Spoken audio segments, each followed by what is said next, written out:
Okay. All right, here we go. So as we start this chapter, okay, last year we did a little bit with probability. Who remembers a little bit on the probability section that we did? Okay. Who remembers when we find probability, what is that called? It's a what? Okay, well, if we're defining the probability, yeah.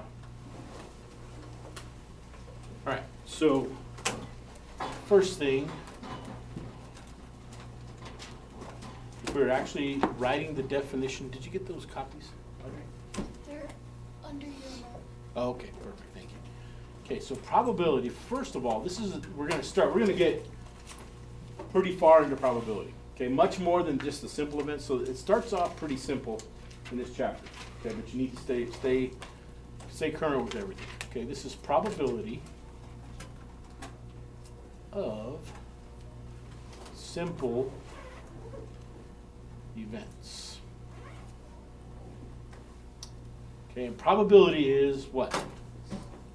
The chance something will happen. Now, I didn't make your note things today. Do you guys use those? Do you want me to continue doing that for you? Yeah. Okay, I can continue. I'll make you some for tomorrow. Okay, so the chance that something will happen. Okay.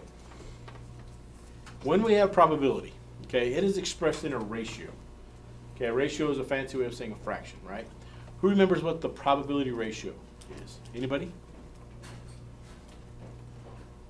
All right, let's say that I'm flipping a coin. If I get tails, Kylie wins $100. If I get heads, she wins nothing. Okay? What would Kylie want me to flip? Tails, so she wins $100, right? That would be considered a favorable outcome. Okay? How many different things could happen? I could either get tails or heads, right? So how many possible outcomes are there? 2. You already know the probability of me getting a heads or a tails is what? 50%. You already know that, right? Okay, well, where those numbers come from, okay, your favorable outcome, okay, favorable outcome. Did you have a question? Or were you going to tell me this? I'm pretty sure. Okay. Favorable over total possible outcomes.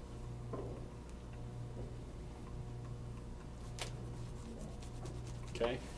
Now, the reason this is called simple probability, and this is actually theoretical probability. Okay. Every time I flip a coin, let's say I got a tails on the first one. Do you think that's going to affect the second flip? No. If I got 10 tails in a row on that 11th flip, does it depend on what I got on those first 10? They don't have anything to do with each other, right? Okay, those are completely independent events. Make sense? All right. So let's say that I have, does everybody have this written down? Got it? Okay. Let's say that I have some numbers 1 through, let's say 20. Okay? I tear them up and I put them onto different pieces of paper. I tear them up and they all look exactly the same. Okay? When I'm finding probability, what does it look like? I'll see something like this. Probability of, let's say, a 3. That means the probability of me getting a 3. Okay? What would be favorable? Me getting a what? 3. How many 3s are there between 1 and 20? 1. There's 1. And how many different numbers could I possibly get? 20. So 1 out of 20 would be my ratio. Now you're going to write this as a decimal, which is where your calculators come in, and as a percent. If I was writing 1 over 20 as a decimal, and I divide 1 by 20, what do I have? 0.05. And if I change that to a percent, by moving the decimal 2 places to the right, what would that be as a percent? A 5% chance of getting a 3. Does that make sense? Now, obviously it's not as simple and cut and dry as that. There are some other probabilities. If I have something like this, where I say the probability of a 4 or a 10. This word or means what? Either one. So let's say if I pull a 4 out, Bowman gets $100, or if I pull a 10 out, Bowman gets $100, right? So either one would result in what? Bowman getting $100, right? If I get a 4, does she get 100? If I pull a 10, does she get 100? Okay, so that word or means that either one of them will work, right? So in essence, are both of those considered successes?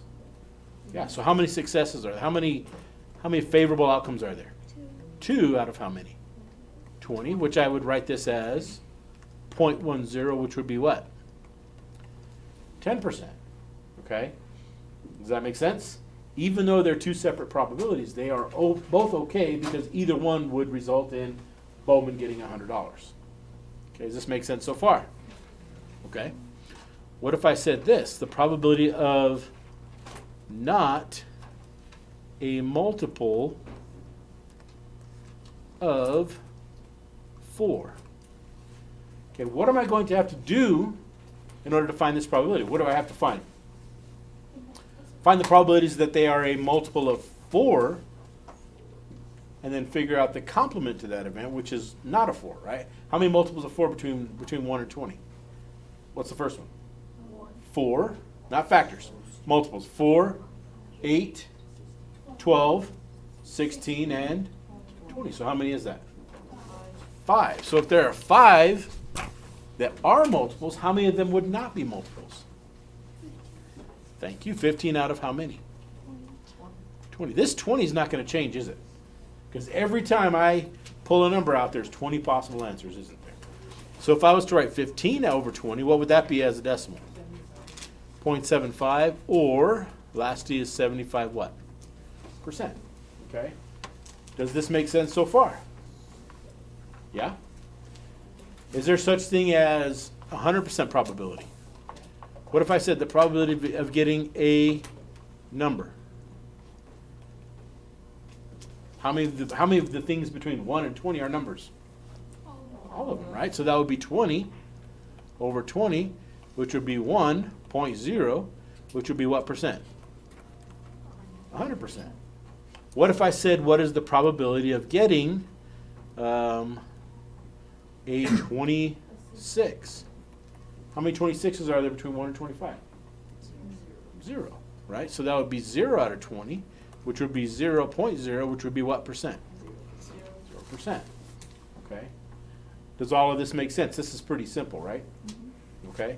Can I erase all this so far? Okay. Tell me when you're ready.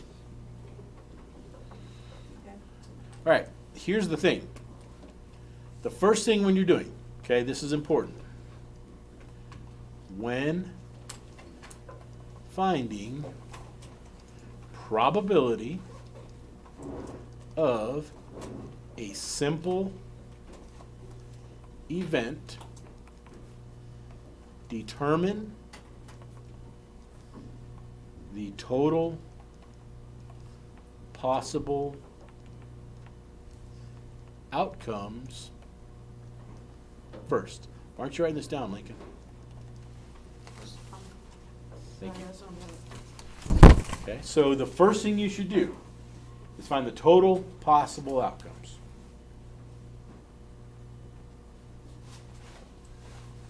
Okay, so let's say this. You have to choose one of these 3 things. Okay? You have to have, you have 3 choices for lunch and you have to pick one of them. You can have pizza, you can have tacos, or you can have sushi. Okay? Who chooses pizza? 1, 2 of you. Who chooses tacos? 1, 2, 3, 4. 4 of you. The rest of you choose sushi? Ugh. Okay. So, how many are we talking about? 2, 4, 6, 8, 10, 12, 22. So, what would this be? If 22, there's 22 total, how many chose sushi? 16 chose sushi. So, if I said I picked a person at random, what is the probability that they chose taco? How would I find that? What does this sentence right here say? What do I have to first find? Before I even worry about how many people pick taco, Zuri? How many total are there? How many total people are we talking about? 22. And how many chose tacos? 4. Now, before you divide this, if you want to, you can simplify this. Would be 2 over 11, right? Change that to a decimal. What would that be? 2 divided by 11, what would that be? 1 or 0.18. 0.18? Okay. And what would that be as a percent? Is it exactly? It's not exactly, is it? No. So about 18% of people chose tacos, right? Does this make sense? Okay, what is the probability that if I picked a name out of a hat that that person chose sushi? Figure it out. Tell me what the probability is that a person chose sushi.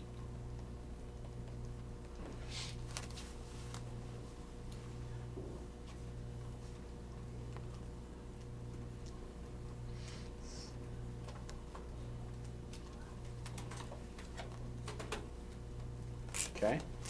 Did my bottom number change, or was there's still 22 people, right? So does that stay the same? Yeah. Yeah. And how many chose sushi? 16. 16, which I can reduce to 8 over 11. If I wrote that as a decimal, what would that be? About what? 0.72. 7.2, you said? So what would that be as a percent? 72. About 72% of the people chose sushi. Okay? Does this make sense? Yes. Trey, question. How'd you get to 0.72? You divide the top by the bottom. Divide 8 by 11. Okay? And you get the same answer even if you don't simplify it. If I did 16 divided by 22. Okay? Do you want me to do more examples, or are we good to go on this first part? Pretty easy, right?